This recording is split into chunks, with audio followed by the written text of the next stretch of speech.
Hey, Ryan Stevens here. We just got to check out Dead Rising 3. I'm talking to Josh Bridge. He's the executive producer over at Capcom Vancouver. You just showed us a lot in a very short amount of time. I'm just curious, out of everything you just showed us, is there one thing you'd really want to highlight?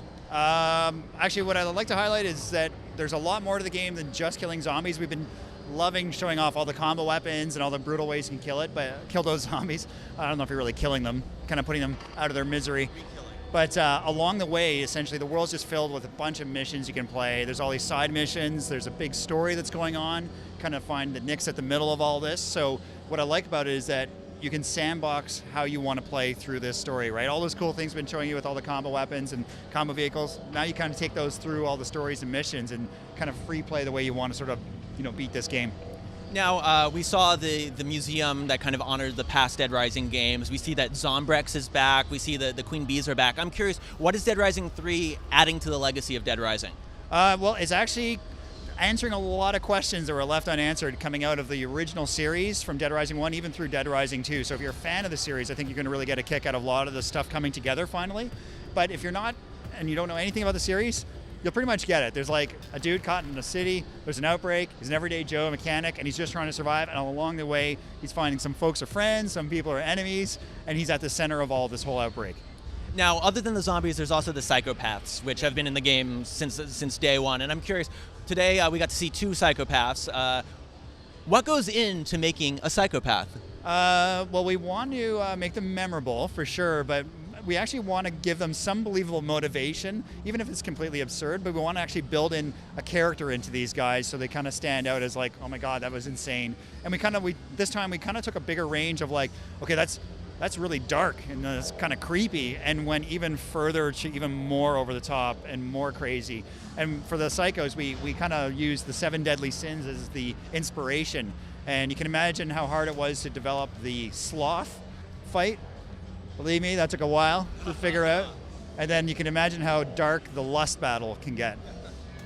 I'm curious, any psychopaths on the cutting room floor that didn't make it in that you could share with us? No, they're all in there. The 7 deadly sins are in there. I think what made it the cutting room floor was maybe some of the ideas were just a bit too harsh.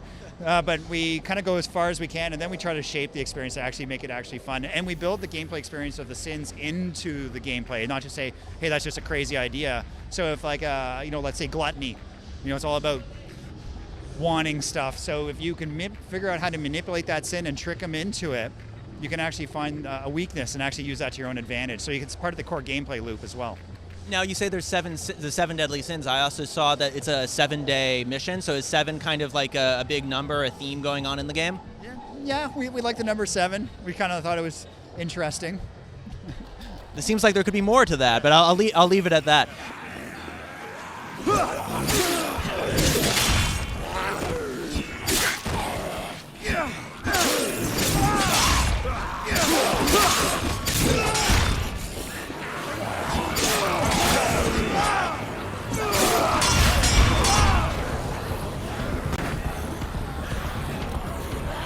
I'm curious now, from the Xbox One position, are you guys doing anything special with impulse triggers, the cloud, Kinect, anything there you really want to highlight? Yes, so first up with Kinect, we looked at how can we integrate this into the core gameplay experience and not have you think, oh, I've got to do the Kinect thing now and break the whole experience. So as we're just showing today, like something like a zombie grabbing you, you don't have to wiggle the sticks or press the buttons. You just push the joystick forward, and that pushes the zombie forward, and it feels really like your natural reaction.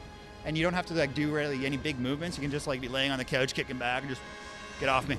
So I really like that we've been able to integrate that, as well as like you get these posse members around you, all these survivors that actually will fight alongside you, and you can just point at the screen and say attack, right? And kind of do this sort of like pointing mini RTS, which is kind of cool. Impulse triggers, we saw that as a way to kind of remind you that stuff's about to break. So as you're like, shooting a gun and it's getting low in ammo, it starts buzzing the impulse trigger, and it's as a reminder. Same thing with any weapon or any vehicle. So I like that for just sort of like, I don't have to worry about looking down at the HUD. I'm like, oh yeah, I feel that this is about to break. I better change my strategy. I noticed when you guys were starting up the game that there's some difficulty levels, and one of them was speedrunner, I believe. Speedrunning, can you talk about how that, we have some guys in the office that are really into that sort of thing, so I'm curious if you could talk to that at all. What we have actually is asynchronous matchmaking that happens in the background using Xbox One and how it does cloud syncing. So what you do is you set your play style, and then off you go into the game. And if other people are matched that play style, then you guys will be paired up to play co-op online, and the goal is try to beat the game as fast as you can, let's say in speedrun. Let's play the number game, if you don't mind. How many blueprints are in the game? Blueprints?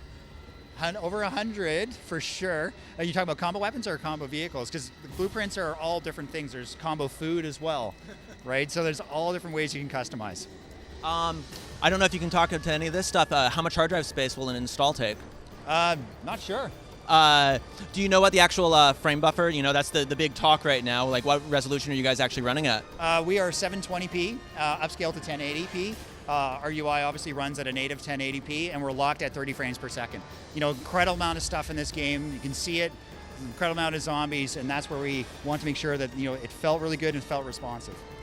You talked about it before we started the interview, but co-op's back. Are you guys doing anything new after Dead Rising 2 with the co-op?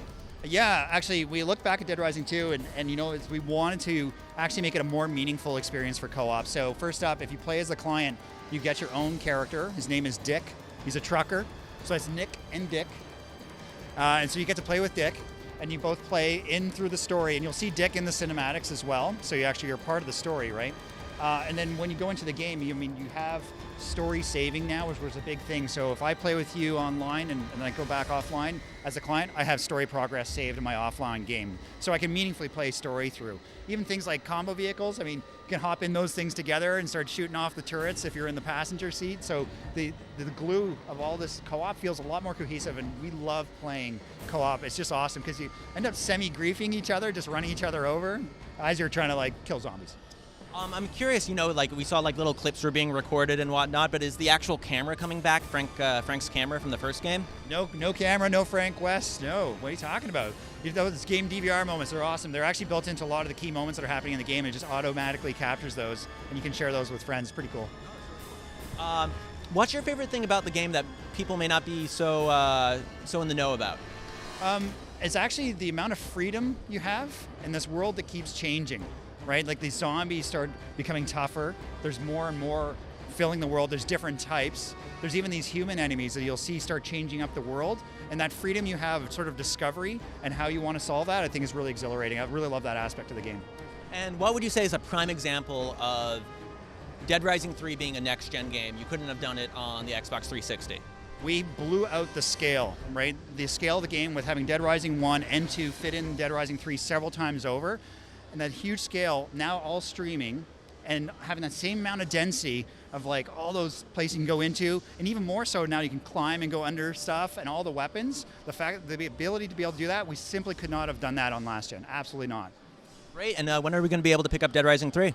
This is coming out launch November 22nd with the Xbox One. And will there be a day one patch? What are you talking about? Launch day one. We're good. Awesome. Is there anything else you'd like to add? No. To see more Dead Rising 3, including stuff you won't see anywhere else, check out GTTV this Thursday, November 7th at 1 a.m. Eastern and Pacific, only on Spike.